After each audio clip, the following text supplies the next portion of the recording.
Hi all, welcome back. Today I'm going to start tomato seeds. I had asked some friends if they would like me to do this and they said enthusiastically yes. So today we're going to start our tomato seeds for the summer garden. Now, I'm a little late this year. Last year I started my tomatoes probably about 2 weeks ago, which today is March 14th, 2023. And in case you were wondering what year we're in. Anyway, last year I started the tomato seeds 2 weeks prior to this. Now, technically in my zone 7A, where my first frost or my last frost date is May, I always want to say May 10th, and now I don't think that is actually quite correct. I think it's actually May 1st. But anyhow, as I said with my pepper seedling video, the old timers around here say, wait until after Mother's Day because you never quite know.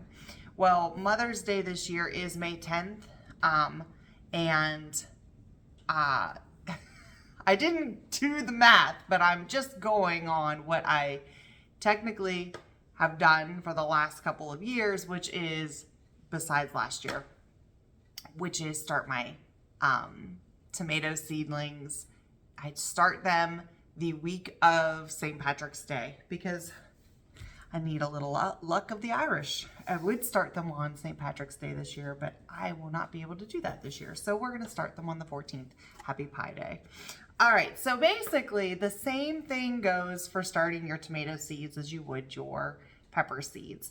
You're going to want some type of seed starting mix like coco-coir, which is what I use. It's very light, it's airy, it is very easy to use as a medium, but again, it does not have any nutrients in it for your plants. So as soon as your seedlings are ready to pot up, you want to pot up into something else. I'm using this Burpee 32 cell reusable. It's sturdy, it's really nice. I don't get anything from Burpee, but again, I love it. It is a great piece of equipment to have on hand.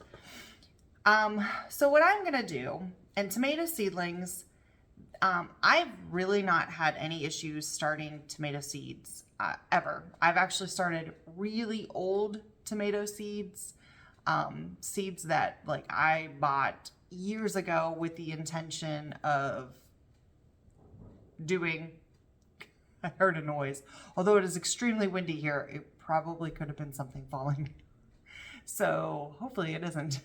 But anyways, I had bought I had bought a seed packet with the intention of starting my own plants years and years ago.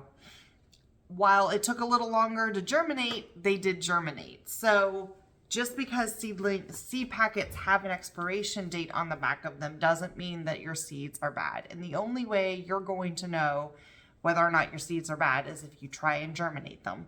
You toss them out, you'll never know. So germinate your seeds, or at least attempt to. So this go round, like I said, I use the coco-coir. I have no idea. I'm probably saying it wrong. And it's C-O-C-O-C-O-C-O-C-O-I-R. Anyway, today we're going to start several different kinds of tomato plants. And let me just go through. I love to grow tomatoes. Technically, I'm not allowed to eat tomatoes. Not technically, I'm allowed to eat tomatoes. Nobody tells me what to do. But I actually have like an issue with nightshades. And I believe peppers and tomatoes are both nightshades, as well as eggplant. I started eggplant as well. But that doesn't stop me. I actually have found that I don't have near as many problems when I eat heirloom tomatoes.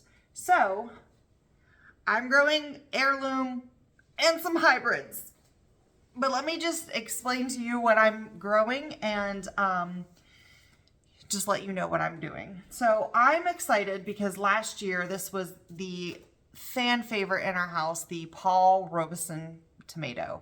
This tomato is my husband's absolute favorite tomato. We are growing it again this year. it has like a real smoky flavor to it. It's an heirloom variety, so you'll get some cat-faced blooms, which basically is, and I'll show you this summer whenever they do grow what exactly that means. But basically it's several heads of tomatoes together, or several of the blooms come together, and it makes those really wild looking tomatoes. That's what a cat-faced tomato looks like. On top of that, we're going to do some Dr. Witchy's yellow, which was a fan favorite as well.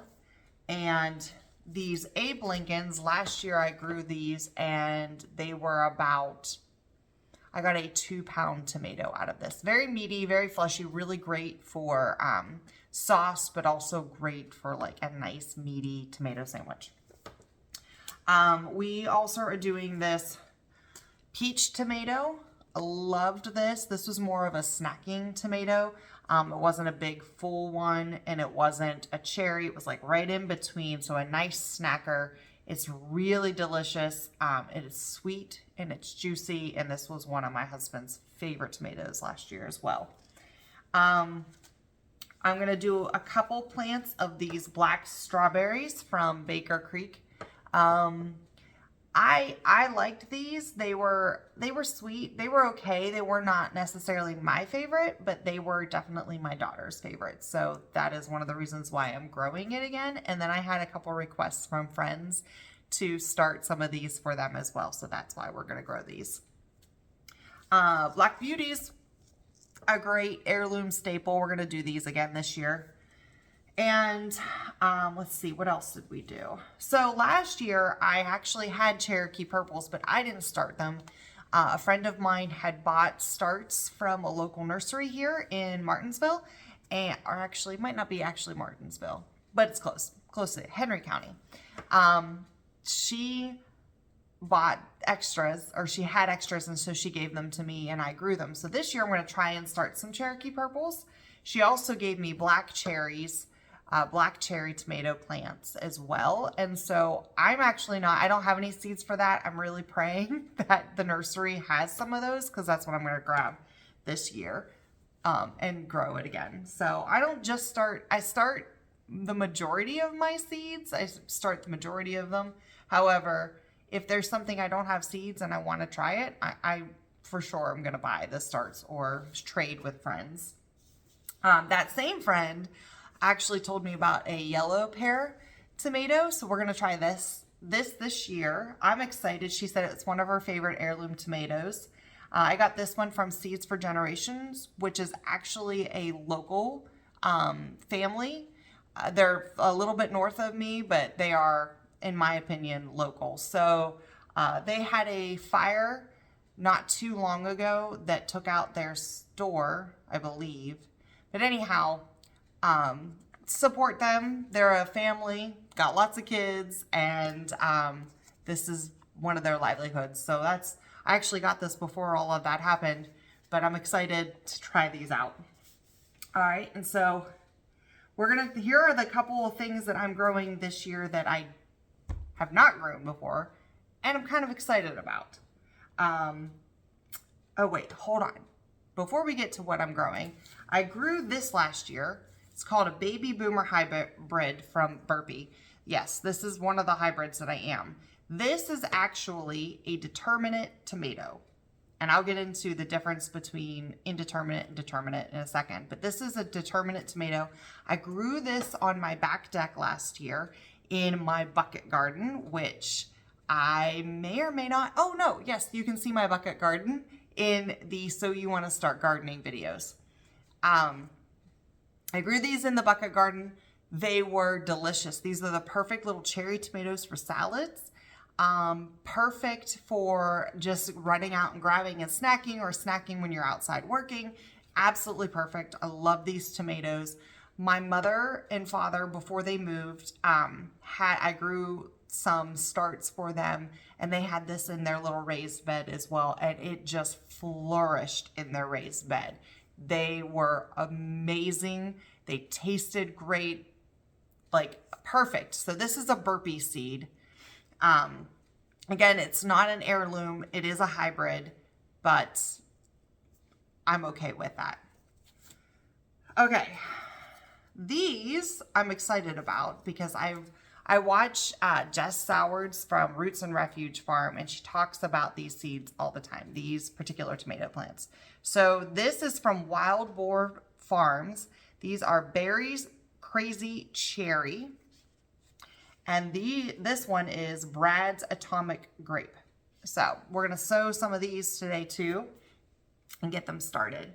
So when I'm talking about tomatoes come in two different types of varieties. Like there are determinate tomatoes and there are indeterminate tomatoes. Indeterminate tomatoes are the tomatoes that like we think about when we think about tomatoes most of the time.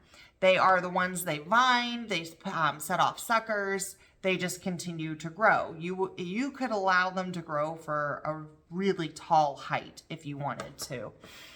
They have no set height basically encoded in their genetics. Whereas determinate tomatoes do grow to a set height and they have a finite number of fruit that they will set off. So determinate tomatoes are perfect for container gardening because they basically are a bush. You can put them in the right size container, a larger container, and you can kind of stake them a little bit because they'll need some support. And they will set off like this. Boomer Hybrid will tell you right here, this bush unleashes 300 little sweeties is what it says. So basically there are 300 cherry tomatoes that plant knows to put off. Now, obviously there are several factors that may or may not allow that plant to put off that many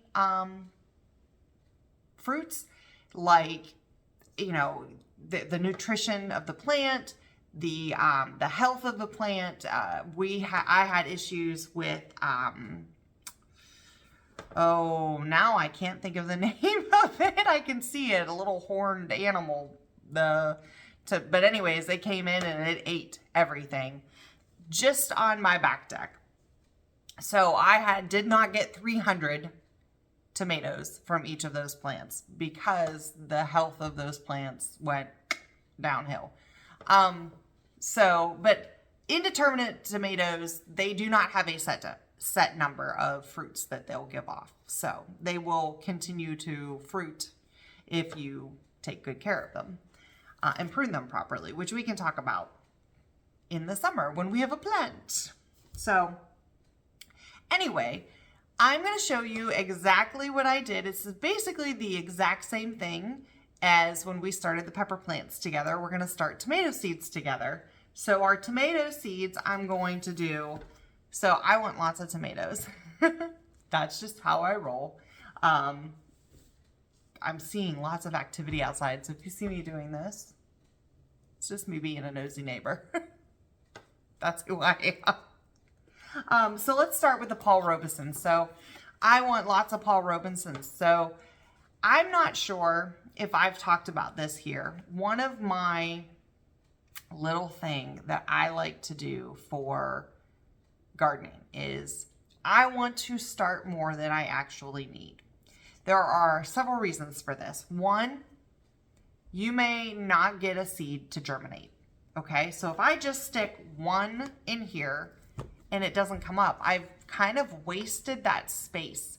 So I'm gonna put at least 2 in each cell, okay? Also, I'm probably not going to plant every one of these tomato plants. Some are not going to make it. Some might not make it. Some might not germinate. Some might not make it in the potting up stage. Some might not make it when we harden off. And some just might not. They might make it through all of that and get out to the garden and just struggle. I mean, it's just the way things go. So I also like to plant a lot and start a lot of seeds because I have friends who like to garden, but maybe they can't start their own seeds, or they have had a hard time starting seeds and it just hasn't worked for them, or they're a young mom with lots of things on their plates. I'm not in that season of life anymore. I know when I was in that season of life, this would not have been possible for me. It wasn't possible for me. I attempted it and failed miserably and thought, I just can't grow anything. And really, it wasn't it. It was just God going, okay, but not now. And so I didn't really listen. I just kind of thought I was a failure. And instead, I didn't attempt to do this on my own. And I started plants later on in life, and then got to thinking, I can do this. And I did, because my season of life was completely different. So part of, I guess you would say, my ministry in life, I guess, is to help people with gardening. And if I can start some plants for some friends and bless them with that, then by all means, I'm going to do that. It's really not that hard for me to do. It's one extra plant. So that's another reason why I like to start extra. And then the other reason is sometimes I'm working out in a garden in suburbia that has like 3 or 4 herds of deer that come through. And yes, I said herds, not just 3 or 4 deer, like herds of deer. And they're different herds. They come at all different times of the day. So, and I've got bunnies, and I've got ground voles, and I've got ground hogs, and all sorts of animals. And we're in suburbia, like I said, so there really isn't hunting. And some of the herds need to be culled, but since they can't be, I need to work around that. And so while I have a fence up around my garden, I've also decided that I'm going to grow a little bit for myself, a little bit to give away, and a little bit for the animals. And so that, to me, is why I don't get real upset if the deer eat some of my things. I'm not going to. Now, Lord willing, this summer will be basically like last summer, and I won't have near as many issues. My deer, I guess they are. They live in my yard. The deer did eat some things around the edges of my garden, so I just let it go and decided that was for them. But they did not mess with my tomato plants or my pepper plants. They just took a ton of sunflowers out and some powder asters. So I'm okay with that. All right. So I say so a lot. Hopefully I'll get better at that. We're going to start some Paul Robesons. And we're going to do like we did with the pepper seeds. Now, Caleb came home from a meeting. So, said it again. All right. We are starting with damp soil. So one of the reasons why we start with damp soil is because our seedlings are going to want some moisture to grow. They need moisture and they need warmth. So we're going to start with a damp medium. And I already put the coca coir in this. Let's see if I can fix this video a little bit so you guys can see better. Oops, wrong one. Thank you for being patient with me. Okay. All right, so again, if you paid attention, that's not what I meant by that. If you saw my pepper seedlings video, you would remember that these particular seed starting trays, they are numbered and lettered. So they're lettered A through F, and then 1 through 6 over here. And they came with a piece of paper where you can write down what? Let me grab it so I can show it to you in case you didn't see the video.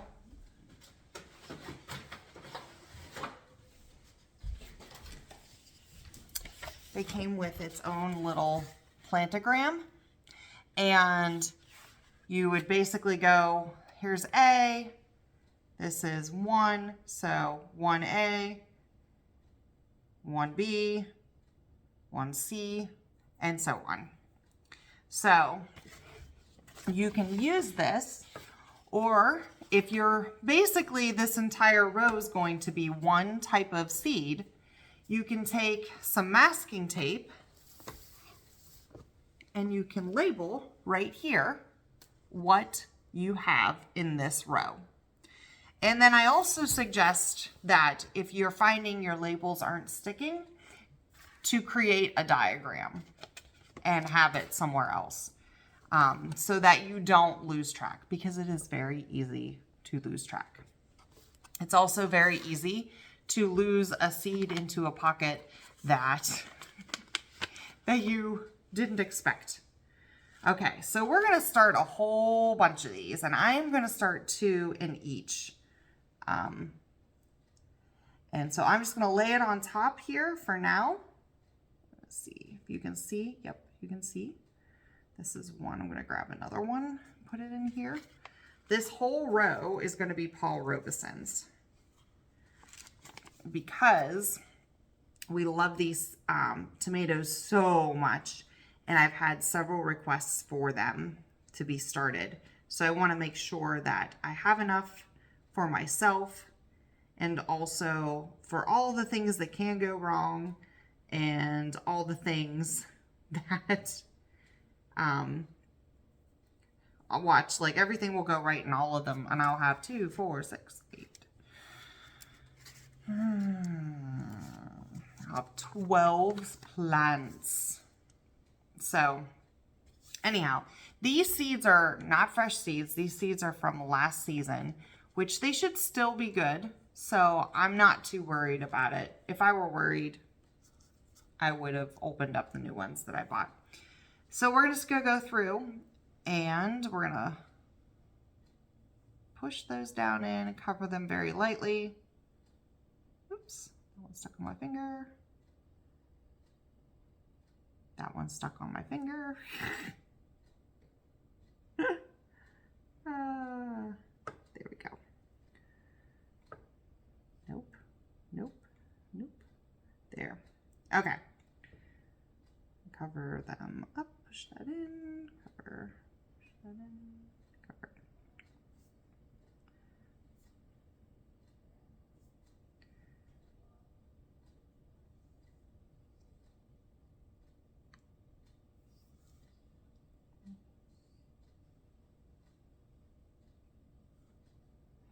And you can buy tools that will help you push those seeds down in. I don't think they're necessary. You just need to be diligent in making sure that your seed didn't get left on your fingers. So we have 1 Paul Robeson row, and I am going to write that on my plantogram. And we'll move on. I'm not going to make you watch me start all of those seeds, but I know that I mentioned that the seed starting mix, you should probably have it damp, and that will help with germination. So also, one of the things that I follow, you don't have to follow this, and like I've been meaning to say, and I don't know that I have, I'm not an expert. I have had a lot of success in growing, and I think these are some of the reasons why I've had success, but I'm not necessarily like very, very smart. So I'm just sharing the things that I have learned, and I'm wanting you to know and understand and learn those things with me too. So what I do, I'm gonna need to pull this back down so you can see it. There we go. I bottom water, so this goes into a tray. Let's see, it's 2 pieces. And then I put about 1 inch of water in here, and that will help keep the soil damp. It will go on my shelf. Now, right now, my shelf, all of my lights are on. I take you and show you.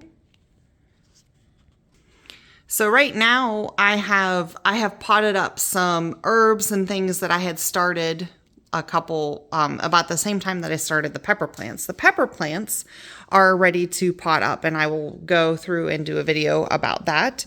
I've been waiting I've been waiting for true leaves to come on some of these, and they're just a little behind. Some are, but because my plants, I'm not necessarily limited in shelf space, but because I want to make sure that my plants, when they start to pop up, that they do have light, they are going to sit here, and they're going to sit very close to the light, because when plants start to